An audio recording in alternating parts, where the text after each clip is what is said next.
మా పాత్రికేయులందరికీ ధన్యవాదాలు. మీరు మేము గవర్నమెంట్ వచ్చిన తర్వాత దాదాపు 20 నెలలైంది. 20 నెలల్లో ఈ గుంటూరు ప్రాంతంలో టోటల్గా 400 కోట్ల రూపాయలు విలువ చేసే వర్క్స్ జరిగినాయి. రోడ్స్ కానీ, డ్రైన్స్ కానీ, రకరకాలవి, అంటే మేజర్ బ్రిడ్జెస్ అవి కాకుండా డే టు డే యాక్టివిటీస్. అదేవిధంగా ఇంకా చాలా వర్క్స్కి టెండర్స్ అవన్నీ కూడా పిలుచున్నారు. ఇప్పుడు కొత్త కమిషనర్ గారు వచ్చారు, కొత్త టీం వచ్చింది. ఇందులో ఒక 20 ఐటమ్స్ టోటల్గా గుంటూరుని డెవలప్ చేయడానికి ఉన్నటువంటి ప్లాన్లో ఉన్న ఐటమ్స్ అన్నింటినీ రెగ్యులర్ రివ్యూలో భాగంగా పెట్టుకున్నాం. ఎందుకంటే గత 45 రోజుల్లో కమిషనర్ గారికి వాళ్ళకి కొంత టైం ఇవ్వాలి, వారు కూడా అర్థం చేసుకోవాలని చెప్పి మనం లాస్ట్ 45 డేస్ రివ్యూస్ పెట్టలేదు.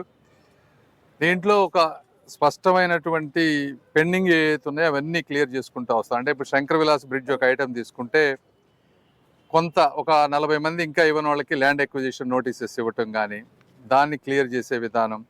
ఇన్నర్ రింగ్ రోడ్ ఫేజ్ 3 మొన్న మనం టెండర్ ఓపెన్ చేసి వర్క్ స్టార్ట్ చేశారు. అయితే అక్కడ కొన్ని రైట్ ఆఫ్ వే దానికోసం కరెంట్ పోల్స్ ఇష్యూస్ ఉన్నాయి, అవి క్లియర్ చేసుకోవటం. అదేవిధంగా గోరంట్ల వాటర్ ట్యాంక్కి ఫస్ట్ 2 టెండర్స్లో ఎవరు రాలేదు, మళ్ళీ 3rd టెండర్ పిలిచారు. అది ఓపెన్ చేసి ఒక 4 monthsలో కంప్లీట్ చేస్తానన్నారు.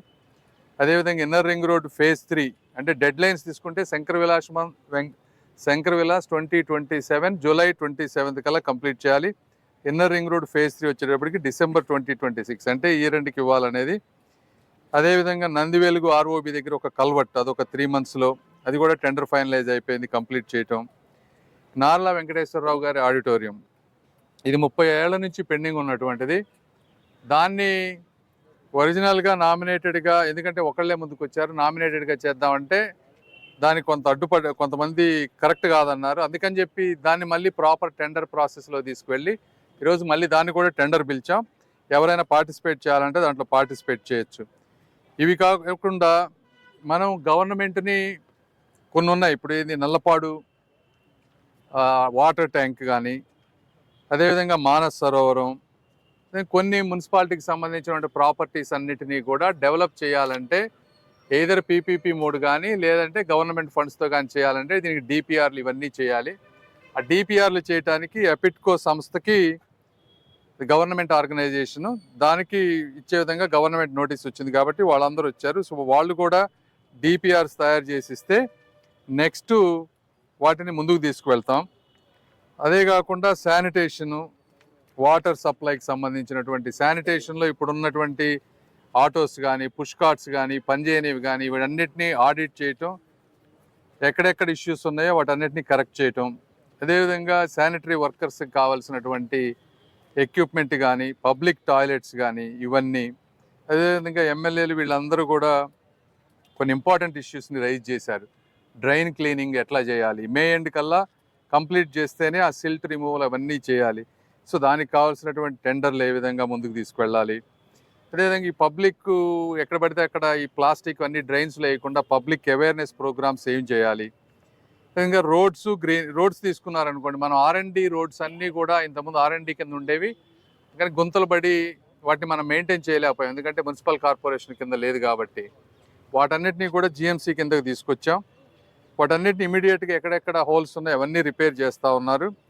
ఇవన్నీ కాకుండా దానికి ఉండేటువంటి గ్రీనరీ, ఎవెన్యూ ప్లాంటేషను, వీటన్నిటిని కొంతమంది ఏంటి మొక్కలు తీసుకొచ్చి మొక్కలు కొని మొక్కలు పెడుతున్నారు, మెయింటెనెన్స్ లేదు, అవి చచ్చిపోతూ ఉన్నాయి.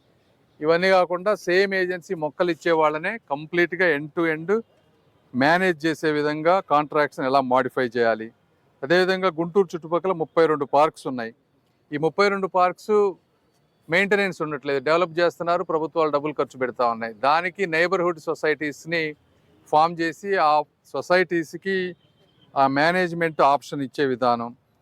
అదేవిధంగా ఇలా రకరకాల వర్క్స్ ఉన్నాయి. RDP వర్క్స్ కానీ, ఇప్పుడు కొన్ని RDP వర్క్స్ కూడా ఇది, ఎందుకంటే కొన్ని రోడ్లలో అన్ని షాపుల ముందు పగలగొట్టేశారు రోడ్డు వైండింగ్కి.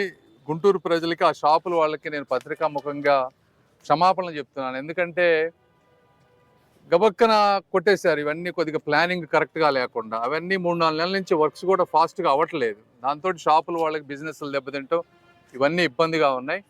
కాబట్టి అందరినీ ఈరోజు మాట్లాడాం, ఎట్టి పరిస్థితుల్లో వచ్చే 1.5-2 monthsలో పెండింగ్ షాపుల దగ్గరకి ఈ రోడ్ వైండింగ్ ఎక్కడ ఉన్నాయో అవన్నీ యుద్ధ ప్రాతిపదికన కంప్లీట్ చేసి ముందు అవి చేశాకే కొత్త టెండర్లు కానీ కొత్త వర్కులు కానీ ఇవ్వమని చెప్పాం.